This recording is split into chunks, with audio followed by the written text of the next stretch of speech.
You are now entering a doorway that was never meant to be found.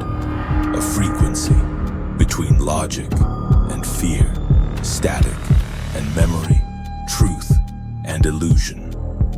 There is no time here, no map, only stories, each one a transmission from the edge of understanding and the boundary beyond. This is not a channel. This is not a dream. This is Mr. Zone.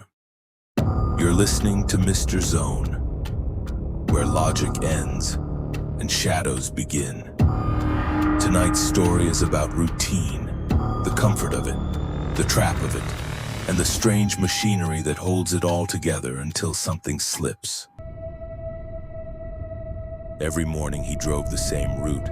Out of the driveway at 716, 2 right turns, 1 left, coffee shop, bridge, the building with the green glass. Every light felt time to his motion. Every song on the radio ended just as he pulled into the lot.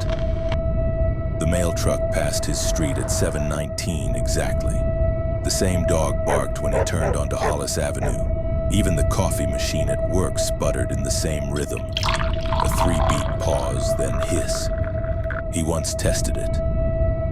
Skipped brushing his teeth. By the time he reached the office, a coworker said, "Forget something?" It was boring. It was comforting.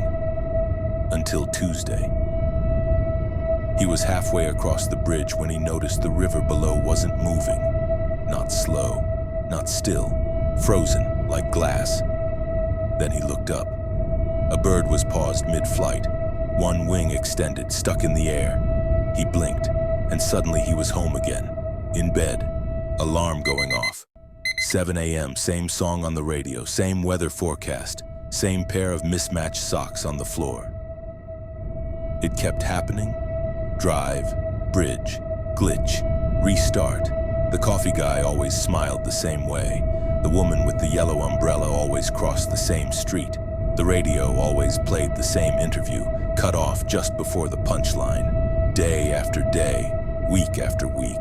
It wasn't déjà vu, it was resetting. And every time he remembered a little less. One morning he couldn't remember if he had a mother. Not that she was dead, just blank. Like someone never written into the script. The clock stopped working, his phone lost its apps. People called him by name, but he couldn't remember what it was. One morning he skipped coffee, took a different turn, it didn't help. He passed a car identical to his. Same model, same dent in the bumper, same driver, him. But the other version didn't look surprised, just stared, eyes hollow, like someone who already knew how this ends. The next time he passed himself, the other version was smiling, a twitching off-center grin. And this time, someone was in the back seat, someone he couldn't see clearly, but who was staring directly at him. Eventually, the loop shortened. He'd blink and be back in the driveway. Blink again, the alarm clock. Blink, and the engine was already running. One day, he didn't drive at all. He just woke up, standing outside his office building. No memory of the drive, no memory of sleep. There was no desk waiting, no chair, no nameplate, just a badge clipped to his collar that wouldn't scan. That night he went home, and his apartment was gone, replaced by a parking lot. No address, no mail, no trace, because he wasn't a person anymore. Maybe he never was.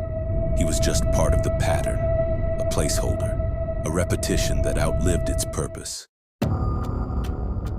Not every routine is built by people. Some are held together by shadows, by fragments, stand-ins, ghosts of behavior too old to name. This has been Mr. Zone, and if your mornings ever feel too familiar, ask yourself if you're driving to work, or if the work is driving through you.